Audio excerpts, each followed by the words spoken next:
నగరంలోని కానాపురంలోని నూర్ రెసిడెన్షియల్లో జనసమితిని పార్టీ నేతలు మీడియా సమావేశం నిర్వహించారు. ఈ సందర్భంగా ఆ పార్టీ నేతలు మాట్లాడుతూ అడవికి ఆదివాసులకు విడదీరాని ఆ సంబంధం ఉందని, దాన్ని ఎవరూ తుడిచి వేయలేరని కేంద్రంపై ఘాటుగా స్పందించారు. ఇప్పటికైనా ఆపరేషన్ కంగారును నిలిపివేయాలని డిమాండ్ చేశారు. అదేవిధంగా తెలంగాణ ఉద్యమంలో క్రియాశీలకంగా పనిచేసి జేఏసీ ఆధ్వర్యంలో చైర్మన్ గా ఉండి రాష్ట్రాన్ని సాధించి పెట్టిన MLC professor Kodandaram new cabinet లోకి తీసుకుని విద్యాశాఖ కేటాయించాలని, తెలంగాణ ఉద్యమంలో సర్వం కోల్పోయి అక్రమ కేసుల పాలైనటువంటి ఉద్యమకారులకు జార్ఖండ్ రాష్ట్రంలో ఇచ్చినట్టుగానే పెన్షన్ ఇస్తూ ఎన్నికల మేనిఫెస్టోలో ఇచ్చిన హామీ మేరకు 250 గజాల ఇంటి స్థలాన్ని ఇవ్వాలని డిమాండ్ చేశారు. ఖమ్మం జిల్లాలో సుబ్లేడ్ ఎం వెంకటాయపాలెంను మండలాలుగా ప్రకటించి సుబ్లేడ్ మండలానికి నిజాం చేతిలో హత్య గావింపబడ్డ దివంగత జర్నలిస్టు సోయాబుల్లా ఖాన్ పేరు పెట్టాలని వారు డిమాండ్ చేశారు. బంతిని ఎంత బలంగా నిలబడితే అంత ఒడిగా పైకి లేస్తుంది. వాళ్ళ మీద నిర్బంధం ఎంత పెడితే ప్రభుత్వానికి అంతే నష్టం తప్ప ప్రజల సహకారంతో అభివృద్ధి కార్యక్రమాలు అమలు చేసి వాళ్ళకి కావాల్సిన డిమాండ్ భూమి సమస్య పరిష్కరిస్తే ఆటోమేటిక్గా విప్లవం అనేది తగ్గిపోద్ది. మీరు ఏం చేయకుండా ఇష్టం వచ్చినట్టు కాల్చి మీకు దోచినట్టు మీ చేతులు ఆయుధం ఉందని చెప్పి విలీనం చేస్తే మా పార్టీ దాన్ని తీవ్రంగా ఖండిస్తుంది. ఈ కలిసి వచ్చే శక్తులను కలుపుకొని ఒక పెద్ద ప్రజా ఉద్యమాన్ని కూడా నిర్వహించేందుకు మేము మాత్రం వెనక అంజవేయం.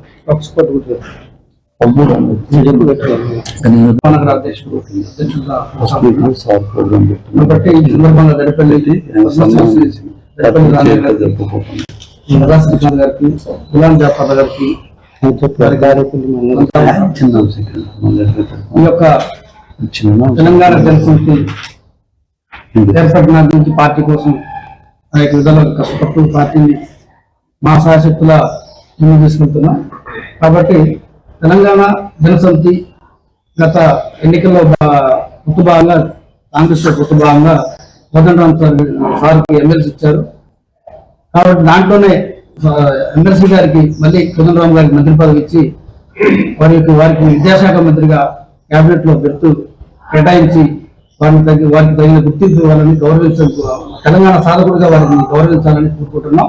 అలాగే రేషన్ కార్డు పంపిణీలో ఇంగ్లాండ్లో ఎలాంటి అవతాపం జరగకుండా పారదర్శకతతో ఈ యొక్క కార్యక్రమం నిర్వహించాలని, మీకు నిజమైన బడుగు బలైన పేదలకే ఈ యొక్క స్కీమ్ అందాలని ప్రభుత్వానికి సూచన చేస్తున్నాం.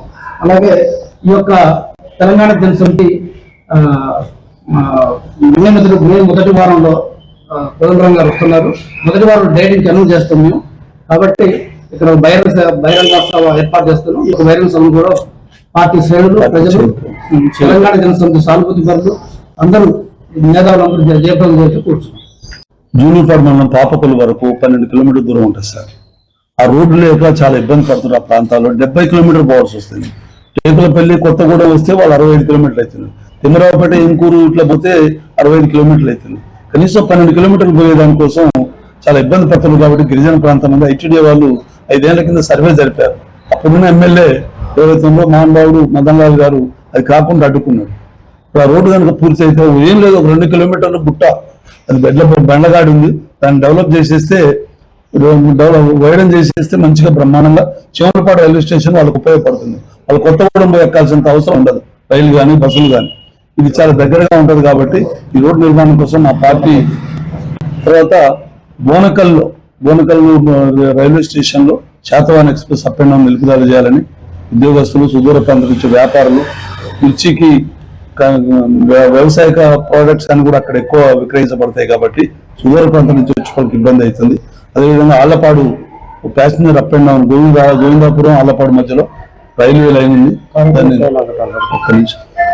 దానికి ప్యాసింజర్ హాల్ట్ ఇవ్వాలని చెప్పి గత 3 ఏళ్లుగా రైల్వే యంత్రాంగంతో మేము ఎఫర్ట్ చేస్తున్నాం.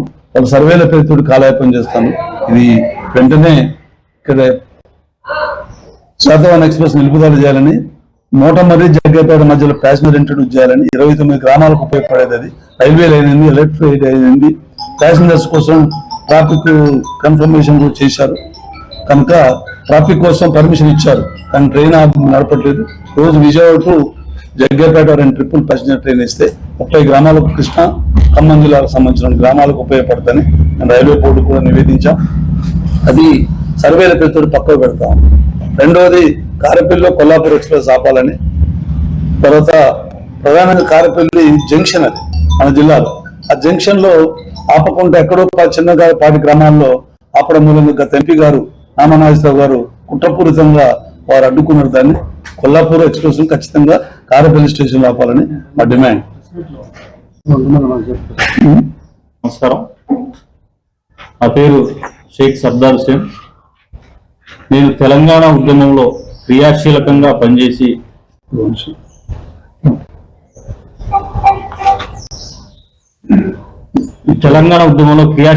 పనిచేసి నేను టీజేఏసీ స్థాపన నుండి కోదండరాం సార్ నాయకత్వంలో పనిచేసుకుంటూ వస్తున్నాను. ఎన్నో పోరాటాలు, ఎన్నో ఉద్యమాల అనంతరం తెలంగాణ సాధించినాం. తెలంగాణలో సామాజిక న్యాయం జరగాలంటే కోదండరాం సార్ గారి నాయకత్వంలో జరుగుతుందని భావించి సార్ నాయకత్వాన్ని బలపరిచే విధంగా మేము ఈరోజు ఖమ్మం జిల్లాలో పార్టీ ఏర్పాటు. ముఖ్యంగా మీకు ఒకటి చెప్పదలుచుకున్నా, గతంలో వద్దబోయిన బాబు అనే వ్యక్తి కోదండరాం సారు 3 వారాల కన్వీనర్ గా, ఎందుకంటే మీ ప్రెస్ వాళ్ళకి ఆయన పంపిస్తాను కాబట్టి గ్రూపులో చెప్పదలుచుకున్నాం, 3 వారాలు ఆయన కన్వీనర్ గా ఇన్ఛార్జ్ గారు నియమించారు. కానీ ఆయన అదే అదునుగా పార్టీని డెవలప్ చేయకుండా కన్వీనర్ అని ఇంకా చెప్పుకుంటాడు. మా పార్టీ తరఫున ఇదే ఈ లెటర్ ఆయన అపాయింట్మెంట్ 3 వారాలుగా చేశారు. ఇది మీ ప్రెస్ వాళ్ళందరికీ ఇస్తాం. దయచేసి ఆయన కన్వీనర్ అని మీకు ఇస్తే దయచేసి మాకు న్యాయాన్ని ఎలక్ట్ చేశారు. 3 వారాలుగా